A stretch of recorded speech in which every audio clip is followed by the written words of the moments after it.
Hi guys, welcome back to my channel. Hope you all are fine and doing good.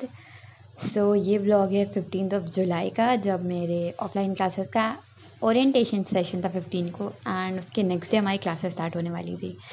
यहाँ पे मैं अपनी uniform निकाल के देख रही थी कि मैं काफ़ी दिन पहले आ गई थी, मैंने अपनी यूनिफॉर्म लेके रख ली थी, बट एक भी बार ट्राई नहीं करी थी। वही हमें 2 कुर्ते मिले थे, 2 शलवार थी वाइट कलर की, एंड उसके साथ एक ये एलन की ग्रीन वाली टी शर्ट थी।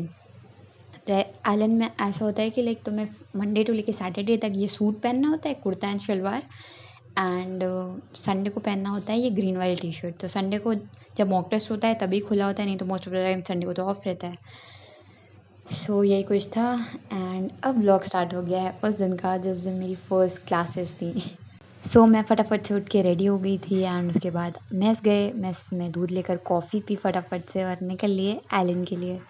डे 1 था, बहुत ज़्यादा एक्साइटमेंट थी।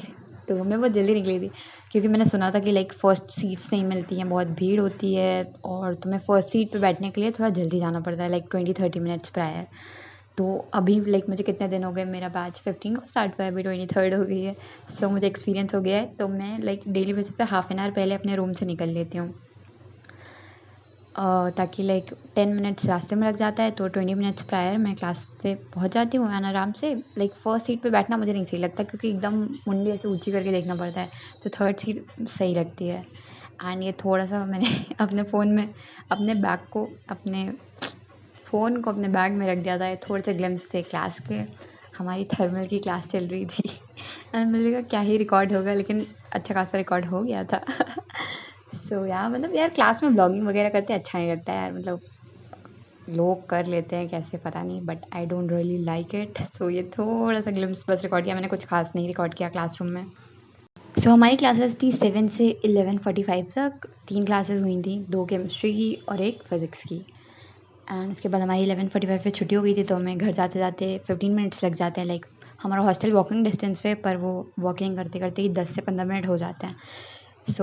अराउंड 12 पे मैं अपने हॉस्टल पहुंच जाती हूँ, एंड हॉस्टल पहुंचते ही फटाफट से कपड़े चेंज करके फ्रेशन अप होके मम्मी पापा से बात करके मैं आ जाती हूँ अपने स्टडी टेबल पे। एंड अगर बात करें कैसा पढ़ा रहे हैं हमारे बैच में, तो टीचर्स बहुत अच्छे हैं। हमें बेसिक मैथ्स वाले टीचर एकदम बेसिक से पढ़ा रहे हैं, एकदम छोटी छोटी चीज़ें कवर कर रहे हैं कि 3 4 5 राइट एंगल ट्राइंगल में तुम्हें अगर 53 डिग्री है तो तुम्हें पता होना चाहिए सामने वाली साइड 4 है, अगर 37 डिग्री है तो 3 पहले आ रहा है, तो सामने वाली साइड 3 होगी। हाइपोटेनस वो होता है जिसमें 90 डिग्री नहीं बन सकती। बहुत बेसिक बेसिक चीज़ें कि अगर तुम्हें वो चीज़ नहीं भी आती होगी ना, तो तुम अच्छे से सुनोगे तो तुम्हें सब समझ में आने लगेगा। बिल्कुल भी ये नहीं कि हाई लेवल से पढ़ा रहे हो, बिल्कुल ज़ीरो से पढ़ा रहे हैं। ऐसे ही हमें केमिकल काइनेटिक्स के टीचर पढ़ा रहे हैं, केमिकल काइनेटिक्स स्टार्ट हुई है फिजिकल में, तो उसमें भी बिल्कुल बेसिक से सर ने डे 1 पे जब हमसे पूछा कि रेट की डेफिनेशन बताओ, तो सब लोग change in concentration upon time. Sir ने कहा ये क्या होता है?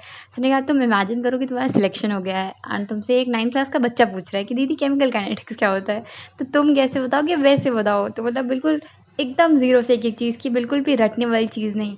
एंड ऐसे ही हमें ऑर्गेनिक वाले टीचर भी हमें बता रहे थे कि हम ना तुम्हारे टीचर नहीं, हम तुम्हारे कोच हैं। एक टीचर वो होता है जो तुम्हें बिल्कुल कॉन्सेप्ट फील कराने में पड़ा रहेगा और तुम्हें बिल्कुल एकदम एक चैप्टर एक महीना ले जाएंगे। तो वही सर बताया था हमें, ये सब हम 11th-12th के बच्चों के साथ करते हैं।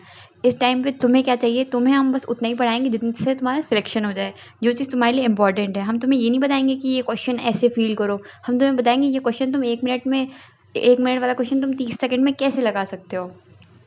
सारी फैकल्टीज़ बहुत अच्छी है और बहुत अच्छे से पढ़ा रहे हैं सब, और प्रॉपर एनसीईआरटी बेस्ड। केमिस्ट्री में ऑर्गेनिक केमिस्ट्री की बात करें तो सर नोट्स हमें लिखाते जाते हैं, एक एक चीज़ मेंशन करते रहते हैं कि एनसीईआरटी के इस पेज की है, ये वाला स्ट्रक्चर एनसीईआरटी के इस पेज का है, ये वाली एनसीईआरटी की लाइन रीड करके आना। डेली बेसिस पे हमें होमवर्क देते हैं कि एनसीईआरटी का ये वाले पेज से ये वाले पेज तक रीड करके आना, एनसीईआरटी का index number question number this and this लगा के आना। ऐसे अभी फिजिक्स में तो एनसीईआरटी का कुछ नहीं दे रहे हैं, बट केमिस्ट्री में डेली बेसिस पे हमें एनसीईआरटी का होमवर्क मिलता है, फिर हमें मॉड्यूल का होमवर्क मिलता है। और ऐसे ही प्रॉपर हमें जैसे मॉड्यूल भी है ना, इतनी सारी हैं, तो जिससे लगता है कैसे सॉल्व करेंगे, बट हमें डेली बेसिस पे होमवर्क मिल रहा है कि क्वेश्चन नंबर दिस से दिस लगा के आओ, आज बिगिनर बॉक्स 1 लगाना है, आज एक्सरसाइज का ये वाला क्वेश्चन लगाना है। तो ऐसे सही चल रहा है। एंड हमें स्टार्टिंग में मॉड्यूल मिली थी, अभी हमें रेस भी मिल गई हैं। लाइक एलन की एक मॉड्यूल चलती है और एक रेस चलती है, तो हमें वो भी मिल गई हैं। लाइक जब हमें डे 1 पे हमारे फिजिक्स वाले टीचर ने पूछा कि तुम लोग को रेस मिली कि नहीं मिली, तो सबने कहा नहीं सर नहीं मिली हम लोग को। सर ने कहा देखो बेटा तुम लोग रोज़ रेस वाले काउंटर पे जाके मॉड्यूल वाले काउंटर पे ना हमें रेस दे दीजिए, उनके पास रेस है पर वो तुम्हें दे नहीं रहे हैं। और फिर केमिस्ट्री वाले टीचर आए तो वो कहते बच्चों को मॉड्यूल लगानी आती नहीं है, रेस लेके टहलेंगे। तो मतलब ऐसा था कि फिजिक्स वाले टीचर बहुत एम्फेसाइज कर रहे थे रेस के ऊपर कि बेटा रेस ज़रूर लगाना, रेस ले लो, उसमें बेसिक मैथ्स के अच्छे क्वेश्चंस हैं। और केमिस्ट्री वाले टीचर वाज लाइक कि पहले मॉड्यूल ही कवर कर लो, रेस वेस तो बात की बात है। सो इट्स लाइक टीचर पे टीचर थोड़ा सा ऐसे कॉन्फ्लिक्ट हुआ था। वही हम लोग सोच रहे थे, एक टीचर कह रहा है रेस को बहुत इंपॉर्टेंस दे रहा है और दूसरे टीचर कह रहे हैं कि मॉड्यूल कर लो बेटा, उसके बाद रेस वेस लगाना। सो वही है कि मतलब बट ये ऐसा जैसे टीचर्स कह रहे थे तो लग रहा था शायद रेस ज़्यादा टफ होती है मॉड्यूल से, बट बहुत सही है। मतलब मैं डेली बेसिस पे लेक्चर देखने के बाद जब वापस आती हूँ अपनी लाइक बेसिक मैथ्स की रेस लगाई, इतनी मस्त लग गई। मतलब मेरे ऑलमोस्ट 19-20 क्वेश्चन में थे बस एक इनकरेक्ट किया, तो मतलब टीचर्स पढ़ा बहुत अच्छा रहे हैं या मतलब मज़ा आ रहा है। बहरहाल जो भी है, डेली बेसिस पे बस लेक्चर देखो, घर आके रिविजन, उसके question practice and we are good to go. And मैंने लाइव स्ट्रीम सेशन भी स्टार्ट कर दिए हैं। तुम में से कोई लोग आते ही नहीं हो यार, तुम लोग कितने कम लोग, 1-2 लोग ही मेरे सेशंस पे रहते हैं। बताओ यार, 3000 सब्सक्राइबर की ऑडियंस और कोई स्टडी विद मी सेशन में आते ही नहीं है। आया करो ना तुम लोग। लेकिन मैंने अपने डेली बेसिस पे पूरा ऐसे स्केड्यूल बना दिया कि लाइक मैं वैसे तो घर वहाँ लाइक क्लासेस से 12 बजे के अराउंड वापस आ जाती हूँ। 1 घंटे में मैं फ्रेशन अप हो के थोड़ा बहुत रेस्ट करके 2 बजे से अपनी स्ट्रीम स्टार्ट कर देती हूँ। 2 से 3 का 1 आवर का स्लॉट रखती हूँ जिसमें मैं रिविजन कर रही होती हूँ। उसके बाद 2-2 घंटे के स्लॉट, 2 घंटे का एक स्लॉट, फिर हाफ एन आवर रिविजन, फिर 2 घंटे का एक slot, half an hour revision. तो इससे क्या होता है, तुम लोग भी ऐसे कर सकते हो कि लाइक 2 बजे से पहले तुम लोग भी अपनी ऑनलाइन क्लासेस देख लिया करो। जैसे मैं अपनी ऑफलाइन कंप्लीट करके आई, तुम्हारी ऑनलाइन हो गई, उसके बाद हम साथ में सेल्फ स्टडी कर सकते हैं। लाइक पूरे 7 आवर्स का मेरा शेड्यूल है, वो तुम लोग भी मेरे साथ फॉलो कर सकते हैं। तो हम आराम से 5-6 आवर्स की ऑनलाइन क्लासेस तुम लोग की और उसके बाद सेल्फ स्टडी मेरे साथ। You are good to go. And यार बहुत फ्लेक्सिबल स्केड्यूल मैंने बनाया है जिसमें आराम से हम 2-2 घंटे के स्लॉट्स रख रहे हैं और हाफ एन आवर का लाइक पूरा ब्रेक ले रहे हैं। आराम से आधे घंटे में तुम घूम आओ, टहलाओ, खा लो, पी लो, सो लो। उसके बाद फिर से 2 आवर का स्लॉट करो, फिर हाफ एन आवर का ब्रेक लो। मतलब बहुत फ्लेक्सिबल और आराम से 7 घंटे की सेल्फ स्टडी कब हो जाएगी तुम्हें पता भी नहीं चलेगा। तो अभी मैं 1 बाय 1 एक के बाद एक अपने सब्जेक्ट उठाती जा रही थी एंड उनका रिविजन करती, उनका क्वेश्चन प्रैक्टिस करके अपने नेक्स्ट सब्जेक्ट पे मूव कर रही थी। अभी मैं करेंटली केमिकल काइनेटिक्स कर रही थी। केमिकल काइनेटिक्स के टीचर हमारे इतना अच्छा पढ़ा रहे हैं ना यार, मतलब मज़ा आ जाता है। मतलब फ़ील आ जाती है भाई करना क्या है।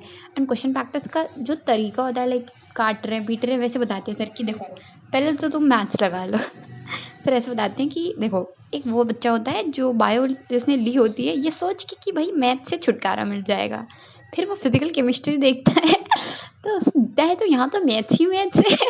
तो मैं उन बच्चों के लिए हूँ यहाँ पे। तो बताते हैं सर कि तुम्हारी मैथ्स अच्छी हो तो ये लंबा वाला तरीका लगा लेना, और अगर ज़्यादा दिमाग नहीं लगाना है तो बस देखो ये डबल हो रहा है, ये ट्रिपल, मतलब जैसे most of the time chemical kinetics में हमें बस टेबल देख के उसके रेट ऑफ रिएक्शन निकालना होता है या फिर डायरेक्टली रिलेशंस लगा सकते हैं हम लोग, ऐसे कर करके लगाया जाता है। तो ऐसे ही सर छोटी छोटी चीज़ें बताते जा रहे हैं एंड मतलब डेली बेसिस पे जितना बताते हैं बस उसे घर आके क्वेश्चन लगाओ, बिल्कुल मक्खन की तरह सारी मॉड्यूल लग रही है। मतलब इनिशियली जब मैंने बैच नहीं ज्वाइन किया था, अभी लाइक मैं काफ़ी दिन पहले कोटा आ गई थी, तो मैंने मॉड्यूल लगानी स्टार्ट की थी, मेरी मॉड्यूल लग ही नहीं रही थी और मुझे लग रहा था कितनी टफ है यार, ऐसे कैसे मैनेज करूँगी मैं। बट जब से मेरी क्लासेस स्टार्ट हुई हैं एंड अभी डेली बेसिस पे हमें जितना जितना होमवर्क देते जाते हैं 10-12 क्वेश्चन उसे घर आके लगाती हूँ तो बहुत अच्छे से लगती जा रही है, तो मज़ा आ रहा है। आज डे 1 था तो मैंने ना नोटबुक्स नहीं ले गई थी, मैं सिर्फ A4 साइज़ वाली शीट्स ले गई थी, उसी पे मैंने अपने नोट्स बनाए थे क्योंकि मुझे डे 1 पे देखना था कैसे कैसे टीचर्स नोट्स बनवा रहे हैं, उसके अकॉर्डिंग नोट्स बनाऊंगी। तो घर आके आज मैंने लाइक लर्न करते करते साथ साथ में नोट्स बनाए। तो जैसे कि ऑर्गेनिक केमिस्ट्री थी तो मैंने वैसे जब फिजिकल की नोटबुक A4 साइज़ वाली ब्लैंक वाली बनाई है, और ऑर्गेनिक में जैसे बहुत सारे स्ट्रक्चर्स बनाने होते हैं और मतलब ऐसे था तो मैंने सोचा थोड़ी सिमेट्री बनी रहे, इसलिए मैंने ये रूल्ड वाली नोटबुक इसके लिए बनाई। ऑर्गेनिक मतलब केमिस्ट्री के लिए मैंने ये रूल्ड वाली नोटबुक यूज़ करी है और फिज़िक्स के लिए मैंने वो ब्लैंक वाली। एंड यार कोटा में स्टेशनरी इतनी सस्ती मिलती है, लाइक हम लोग ये A4 साइज़ वाली नोटबुक्स इतनी महंगी महंगी लेते हैं पर पेज कितना, लाइक मैं रश नोटबुक्स यूज़ करती थी वो अराउंड 300 पेज वाली, अराउंड लाइक 500 की 2 नोटबुक्स आती थी, ऐसा कुछ था। मतलब एग्जैक्टली 200 से ज़्यादा ही पड़ती थी एक नोटबुक, और यहाँ पे 300 पेज वाली ये मोटी सी एक नोटबुक 100 रुपीज़ की, चाहे लाइनिंग वाली लो चाहे विदाउट लाइनिंग वाली लो। मैं कहा सही है यार, मतलब 100 रुपीज़ में मतलब बहुत सस्ती है। और मतलब ऑलमोस्ट क्वालिटी भी सेम ही है। तो वही मैं अपने भाई को बताई तो भैया वाज़ लाइक मेरे मतलब कोटा से वापस आना तो नोटबुक ज़्यादा से लेकर आना। मतलब सही है, मतलब स्टेशनरी यहाँ पे सस्ती है एज़ कम्पेयर टू जैसे हम लोग ऑनलाइन खरीद रहे होते हैं, उसके कंपैरिजन में तो सस्ती है ही। मतलब 100 रुपीज़ में तो हम एक क्लासमेट का वो पतला वाला रजिस्टर ही ले पाते हैं, और कहाँ यहाँ पे A4 साइज़ नोटबुक मिल रही है स्पाइरल बाइंडेड 300 पेजेस की 100 रुपीज़ में। So best deal. और वैसे मैं जहाँ पे रहती हूँ लाइक अल्फ़ा अचीवर बैच की क्लासेस एलन सुपथ में लगती हैं। सो ये वाला एरिया बड़ा आउटस्कर्ट वाला एरिया है। लाइक इवन आज तो क्लासरूम में बहुत ज़्यादा लाइट जा रही थी। एवरीवन वाज लाइक हाँ सर गाँव है ना तो लाइट जाती रहती है। मतलब ये थोड़ा लाइक जो मेन एलन वाली बिल्डिंग है वो लैंडमार्क सिटी में है, वो बिल्कुल मेन एरिया है, एंड ये थोड़ा उससे 10-1 किलोमीटर्स आउटसाइड है। तो यहाँ पे बस सब तरफ हॉस्टल ही हॉस्टल तुमको मिलेंगे। तो हमारे बस हॉस्टल के बगल में एक शॉप है, लाइक पहले छोटी सी शॉप थी अब वो बड़ी हो गई, एंड उसी शॉप में भैया सब रखते हैं। तो वहीं से हम सब ले लेते हैं, स्टेशनरी हुआ, खाने पीने का सामान हुआ। तो बस यही है कि हमारे हॉस्टल के बगल में सब मिल जाता है तो सही है। नहीं तो ये एरिया मतलब सही है, ज़्यादा चहल पहल नहीं है, तो तुम आराम से पढ़ाई करो, ज़्यादा डिस्ट्रैक्शन नहीं है। तो सबके प्रोज एंड कॉन्स हैं। एंड यहाँ पे मैं अपना फाइनल एक सेशन मार रही थी, फटाफट से क्वेश्चन प्रैक्टिस करने थे फिजिकल के, एंड उन्हें लगा कि मेरे 6 आवर्स की सेल्फ स्टडी भी हो गई थी। तो डे 1 था तो आज 6 आवर्स ही हो पाई थी, बाकी मैं इसको 7 आवर्स तक थोड़ा थोड़ा स्ट्रेच करती जा रही हूँ। लाइक धीरे धीरे टाइम मैनेज कर रही हूँ कि कैसे अपनी क्लासेस के बाद आके प्रोडक्टिविटी इंक्रीज़ कर सकती हूँ। तो आज मेरे अराउंड 6 आवर्स की क्लासेस हो गई थी, एंड सारी क्वेश्चन प्रैक्टिस भी कंप्लीट कर ली थी मैंने। एंड अभी बस ये क्वेश्चन प्रैक्टिस लगा के मैं जाऊँगी क्योंकि फिर से सुबह उठना है। एंड आज के व्लॉग में बस इतना ही। Meet you guys in the next vlog. Till then, goodbye and have a great day ahead. And thanks for watching.